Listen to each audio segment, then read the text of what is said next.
ఎవడా నువ్వు? దుర్తుడా, ఇక్కడికి ఎలా వచ్చావురా? నా పవిత్ర వాయువ్యం మీద నీ దృష్టి ఎలా పడిందిరా? శాస్త్రి, ఏమిటా మర్యాద లేని పిలుపు? నేనెవరో తెలిసి మాట్లాడుతున్నావా? అఘోర ముఖ అర్చన విధి విధాన నిష్ఠాతుడిని, వేద వేదాంగ పారంగతుడిని, సమస్త లోక జనహితుడిని, పరమేష్టి హృదయ పరివేష్టిత అఖండ భక్తాగ్రేసర భూషణ పండిత మహదేవ శాస్త్రిని. అయ్య బాబోయ్, శివుడు జటాజూటం అంత పొడవు ఉంది. నా వల్ల కాదు. ఏదో అలా అలా జాతానో తాతానో.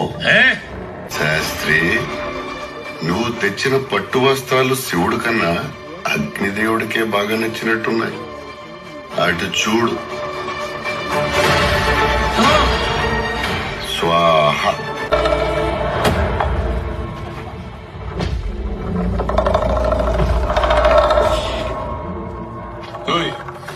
ఎవరు నువ్వు? నన్ను తంతున్నావు? పొరపాటును తగిలిందిలే. అటువైపున వెళ్తుంటే ఒంటరిగా కనిపించావు. మాట్లాడదామని వచ్చా. ఇట్లాగే మొండిగా నీ భార్యతో వాదించుంటావు. పెళ్లంతో గొడవ పడి ప్రశాంతంగా ఉన్నవాడే లేడు. భలే చెప్పావు. నీకు పెళ్ళైందా?